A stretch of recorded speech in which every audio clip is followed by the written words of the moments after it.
Yeah, so 4 years. And we're back. This is like one of the third videos we ever did.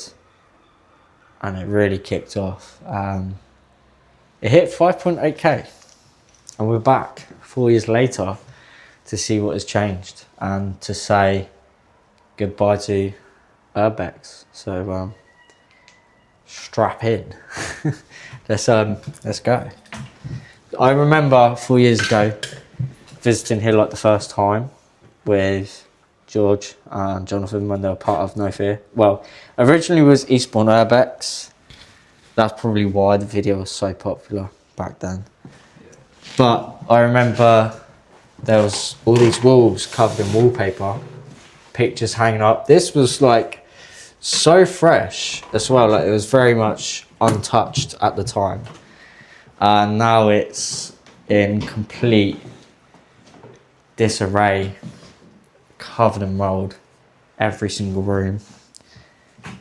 Even the mirrors have been graffitied. It's very surreal to be back 4 years later. Yeah, quite emotional, right? Yeah, very. So some of the artex and bits are left behind, but copper thieves have been here. They've tore the place apart. I mean, this is just the upstairs level. This is the worst decayed bit of all of it. You know, ceilings falling down and everything. But you imagine 4 years ago, this still had wallpaper, it still had beds in every room, still had TVs. It still had full rooms, and now it's just a death trap. Oh, see? Death trap. And this is like one of the things like with Urbex is yeah. This one of the things with Urbex is like the dangers, the flaws, everything that you see in this place is all the dangers that we faced over 4 years. But I've come close to dying very few times. But this place was probably the safest of all of them. And it was probably one of my 10th places 4 years ago. And we've done nearly 3,500 since then. So really cool and really sad. But so this would have been like, if I remember correctly, this was like one of the expensive rooms you could get here. This was, it had the beds and wardrobe. Like there was a bed here. You can see where the headboard was. Very big bed. They also had a TV. A TV there. The wardrobe was here, against the wall. I remember. I believe they had a settee, didn't they? I don't know if this had a sofa. I know it had like a table and chairs, like a coffee table and kettle and things like that. Like this place had everything, but now it's just left like this. So pretty cool. Let's head downstairs. So yeah, as you guys know, we are doing a little last goodbye to the urban exploring, and also a little goodbye to a very nice place that used to be very nice, but sadly, due to a lot of younger people, they have actually destroyed the place. As you can tell, photos on the floor over there. A very nice photo, can't say. Also, yeah, the whole place got deteriorated. Even the camera's very sad and depressed. There is also a big drop down there. Very nice drop.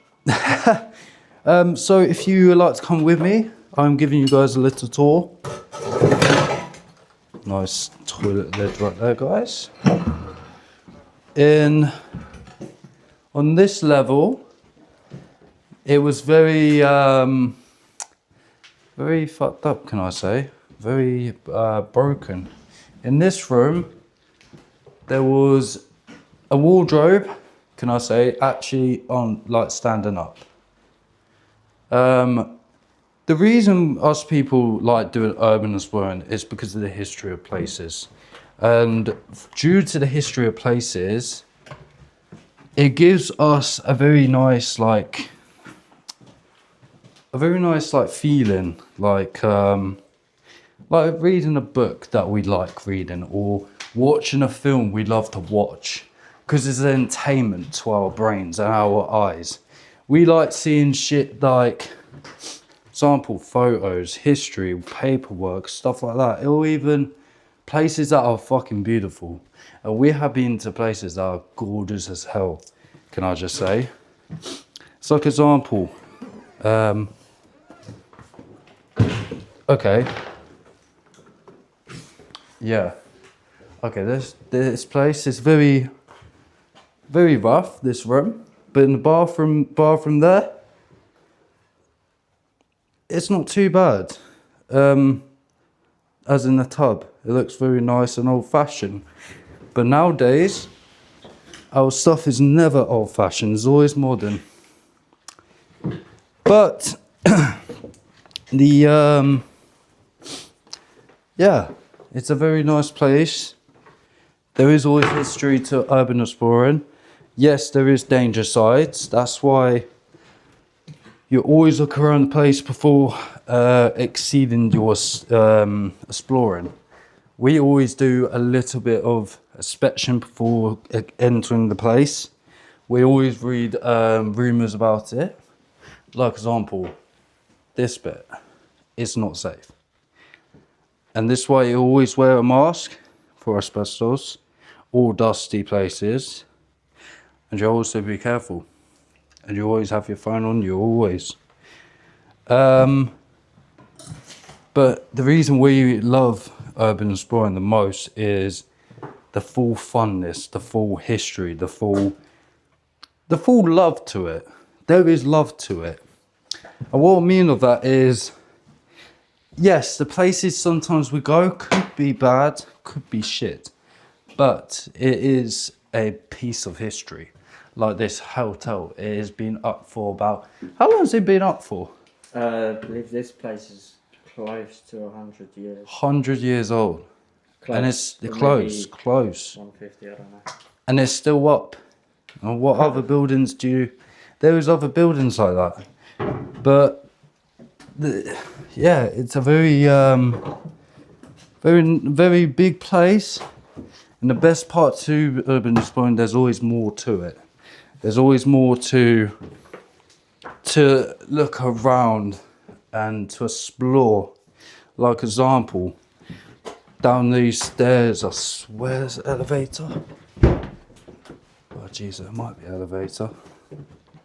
Well, no elevator here. Like example. Okay, static glass, that's not an example, is it? Where would the elevator be? Upstairs, wouldn't it? Middle bit, isn't it? The elevator. Yeah, there's even older elevators, old school, can I say, and stuff like that. There's always history to these places. And I think the best part about urban exploring, it keeps your mind off stress, anger, and a lot of other things, and keeps your mind occupied on your surroundings and stuff like that. And it's very, very beautiful. Some places can be very shit. Some places are very good. But we love to do it because it is what we like doing. It is our entertainment. Yes, some places might not be the best. Some places might be shit. But at the end of the day, you're exploring. You're doing something. And that's what we love doing. That's why we do this sort of stuff. When I started urban exploring, okay, there are a lot of things that I learned. And one of those being that you can never judge what's going to happen. For example, like falling through a floor, falling off a roof, that sort of thing. You can't judge it, but you have to be prepared for it. So when we started growing, getting a bigger team, we started like training for these things and started investing in safety equipment. It's not necessary, absolutely not necessary, but for us, it absolutely was. It's also safety. Yeah. As well, isn't it? And then the other thing I learned is never go alone. Because in one of my videos, the first ever hotel video I did, I was actually assaulted. I was grabbed by my chest and things. It was horrible. And it blew up and I never wanted it to, but it did. So Another thing I learned was never go alone. And whilst we're on a dodgy floor, I also learnt that double tapping a floor will always tell you more than you're going to ever know about how sturdy it is, you know. That's always That was, yeah, one of the key things I learned. Also, roofs and ceilings, you can never trust them. They can fall down at any time. For example, like this one. Yeah. I learned a lot doing this hobby. I mean, it turned from a hobby into a kind of career and then into like kind of a job because I started getting paid for it. Well, we did. And sadly, I got a condition in my lung, so hence why we're having to give it up. And then I had a 15-foot fall, which put everything on hold. But, you know, that's a story for another day. And also post-traumatic stress disorder from an incident that happened in another abandoned location about a year and a half ago nearly. So these are reasons why we're giving it up, and because me and the boys are so busy now. We all have commitments and things. So we're moving on to new, bigger things, a new chapter, and you should really stick around for it because No Fear as a whole have some exciting things coming, including Fearless, which launched and is available to buy from, which was a big step for all of us at No Fear. Big merchandise. Massive. Yeah. This room what I love is because like they've actually preserved some of the Victorian architecture in here. They've kept the arch in place, which by the way is original to this building when it was designed. But you see, a while ago they started like replastering and trying to redo the place. If you look here, some wallpaper, which is what was in this room, and they've actually left this here, which is really cool. Nice pattern to it. It's proper like Victorian vibes. Yeah, quite floral. But yeah, so the history behind this place is like, it was built during the Victorian era. It was actually built for the Duke of Devonshire. Most of the hotels here were, being where it's situated. And if you don't know where this is, then do a bit of research. I'm not going to give too much away because this place needs preserving. It does need saving. I mean, it's getting worse gradually. And It could still be saved. oh, 100% it can be saved. It can be saved, but it'll take a lot of work and a lot of money and a lot of time. So, yeah. But I don't know if this is haunted. Possibly. I don't. It's nearly 100 years old. Yeah, I don't think there is, but There's potentials. this place is in a really bad way. Potentials. Oh, there's always potential for it, always. But yeah, this is it's a cool place. I love this place. Yeah, 4 years. Time flies, right? Time goes fast. It does. That's why you live in life. Yeah, I mean, I don't fear dying. I just fear not living my life. So that's what we do. Watch the floor. Careful as you tread, because you will disappear. But it's pretty cool down here. Some exposed wall, which is all original. Very original. You see all the water damage that has been creeping in. It's because the roof at the moment has no tiles. So when they started doing work here about last year, they removed all the tiles off the roof. And now when there's storms and all of that, it just pours in, and it's just, yeah, really bad, really bad. However, this room, some of the original wall is exposed and original window arches. But in the Victorian era, there was window tax. So every hotel had most of their rear windows blocked up and the front ones left. And that's why this arch is blocked up and it's got a beam underneath it. You can kind of see that was a window.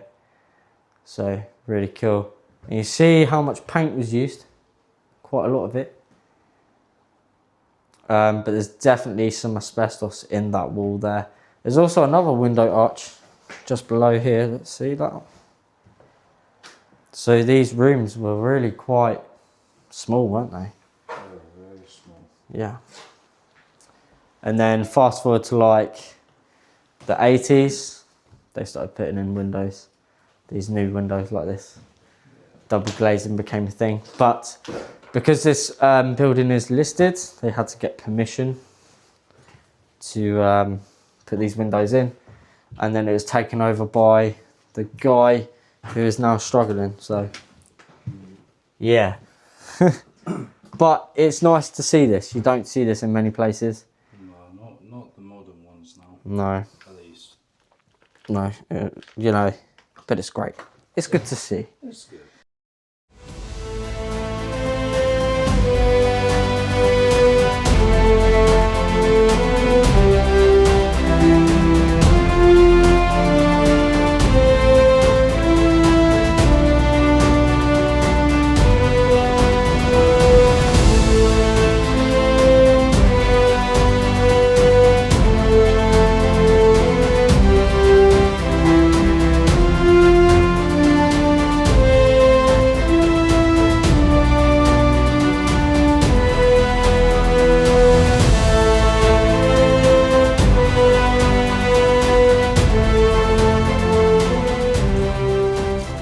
Okay, so we've had to make an emergency escape because we could smell gas really strong.